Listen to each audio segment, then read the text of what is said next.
Saudi समर्थित गुट पर हुती का हमला। सऊदी सैनिक ग्रुप का बायरतकार ड्रोन ध्वस्त किया गया है। जवाबी हमले में बायरतकार ड्रोन ध्वस्त कर दिया गया। हुती विद्रोही का दावा है ये।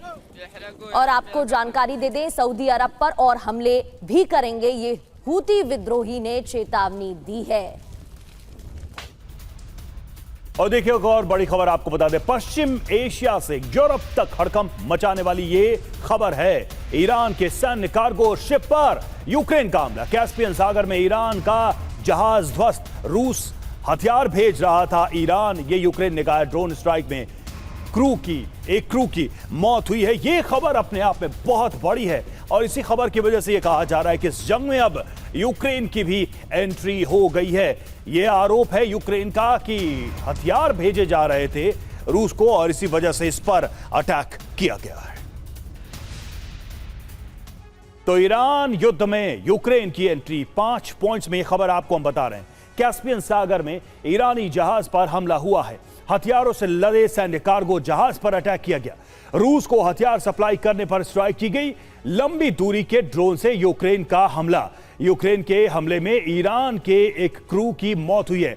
खतरा क्या है? अब ईरान यूक्रेन में युद्ध का खतरा बढ़ गया है। अब कीव पर हमले की धमकी भी ईरान ने दी है और बैलिस्टिक मिसाइल से हमले संभव हैं। तो ये आप देखिए इस जंग का दायरा कैसे इस हमले के बाद से बढ़ जाएगा।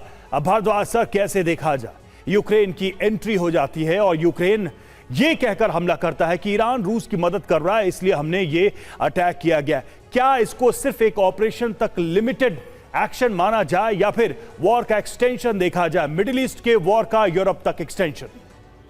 देखिए रवि, इसको साफ साफ अगर आप देखें, ये पहले से ही अगर ईरान और यूक्रेन की अगर इक्वेशंस देखते तो ये अप्रत्यक्ष रूप से युद्ध में बहुत पहले से थे।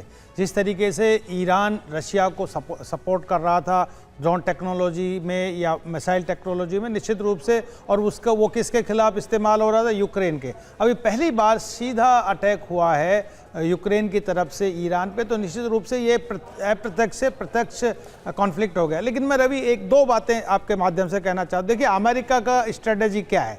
अमेरिका, क्योंकि अमेरिका से ही यूक्रेन और इजराइल जुड़ा हुआ है, कि अमेरिका बेसिकली वो ये दिखाना चाहता है कि हम नेगोशिएट कर रहे हैं, हम एंगेज करने का प्रयास कर रहे हैं, हम स्ट्राइक को हॉल्ट करते हैं, हम पॉज करते हैं, जो भी कुछ करने का हम कोशिश कर रहे हैं कि ईरान के साथ में हमारा नेगोशिएशन। एक तरफ ये स्ट्रेटजी काम कर रही है, दूसरी तरफ जो डिफरेंट स्टेक होल्डर्स हैं, जिसमें चीन भी है, मिडिल ईस्ट कंट्रीज भी हैं, यूरोपियन कंट्रीज भी, इनके साथ भी एंगेजमेंट की अमेरिका दिखाना चाहता है कि हम इनको भी एंगेज कर रहे हैं, इनको न्यूट्रलाइज कर रहे हैं ईरान के मुद्दे पे। लेकिन एक बात है, ये गणित जितना अमेरिका कॉम्प्लिकेट करता है और डिफरेंट एंगल से रिफ्लेक्शंस देता है, वो है नहीं। बहुत सिंपल है कि पोलराइज्ड है, अमेरिका वर्सेस ईरान है, America versus rest of the world है। आप ये मान के चलिए वेस्ट वर्सेस रेस्ट है, और उसमें चाहे रशिया है, रशिया है, ईरान है, चीन है